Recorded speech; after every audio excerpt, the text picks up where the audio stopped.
Let's say we're productive. We get things done. Cross our tasks and go forward. Does that mean that we manage our time well? Or is there more to it?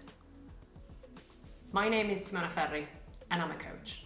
I'm passionate about time management. It's something I struggled with for a long time.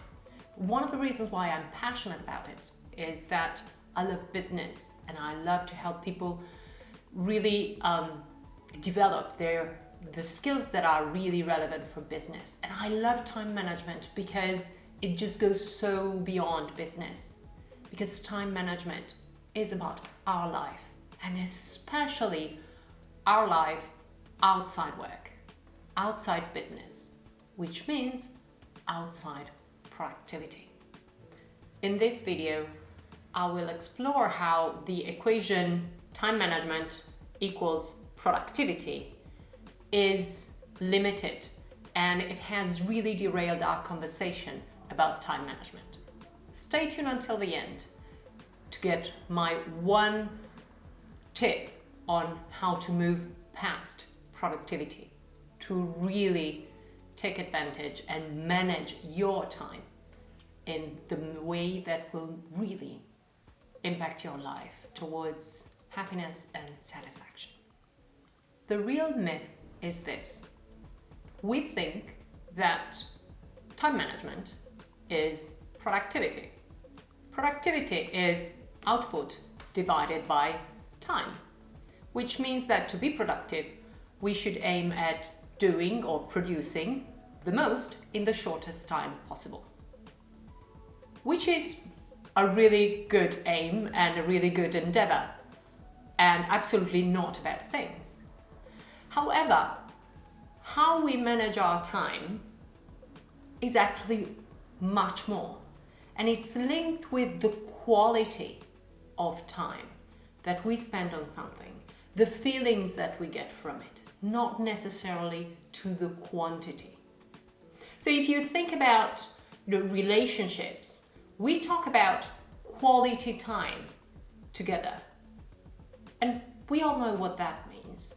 It means being present, being focused, and actually having not just an enjoyable moment, but a meaningful connection, and something that really brings us joy.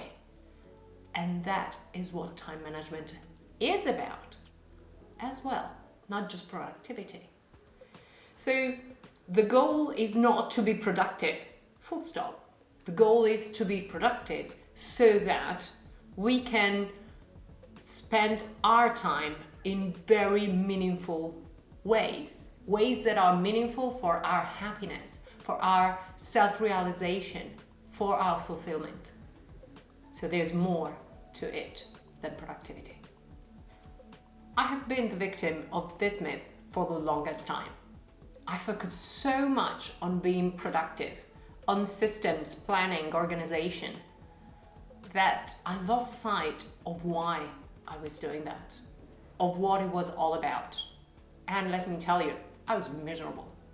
And for some time I thought that, being productive would solve my problems, but actually being productive does not mean that you're happy.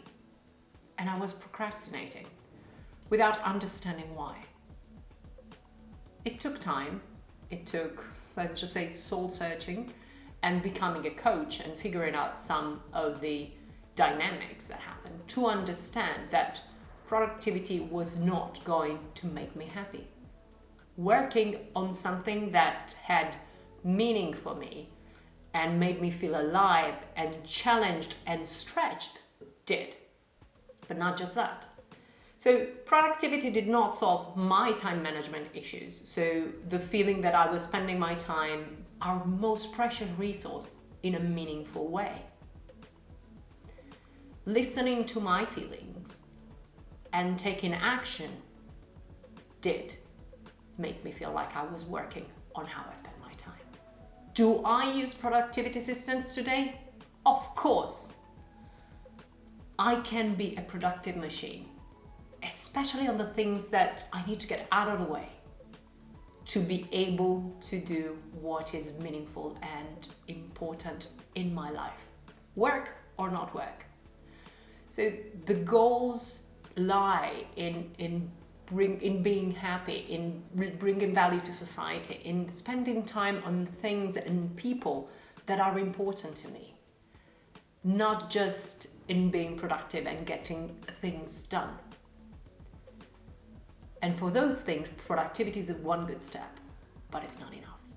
In fact, the drive to be productive can actually be counterproductive if we think about time and quality of time and time spent on things that make us happy.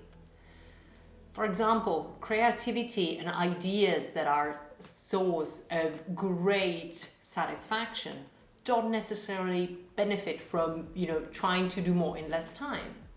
They need time and space and a clear mind, and that cannot be rushed. It cannot necessarily be planned. Quality time does not really fit the productivity equation because it can be really short. And it's about quality, not quantity. Relations and trust, they cannot be rushed.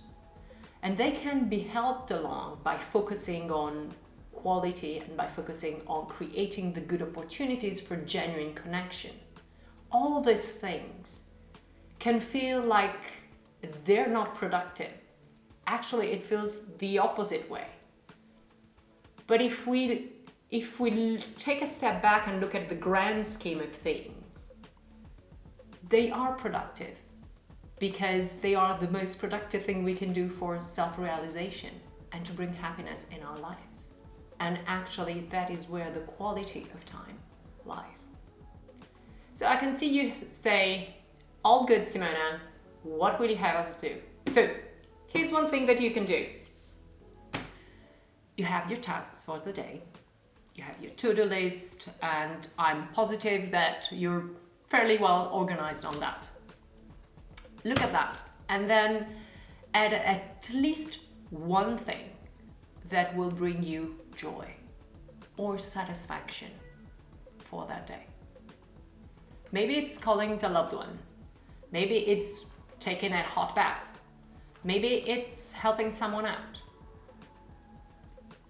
Figure it out. Something that will make you happy. And that is there not because you have to do it, not because it's your duty, but it's because you want to do it and because it's your pleasure. It's something that makes you happy. Found it? Well, then make space and time for that. Consider it the most important thing on your list for that day. Make sure that it's prioritized over everything else you have to do. And make sure that you really leave plenty of space and time for you to truly enjoy it.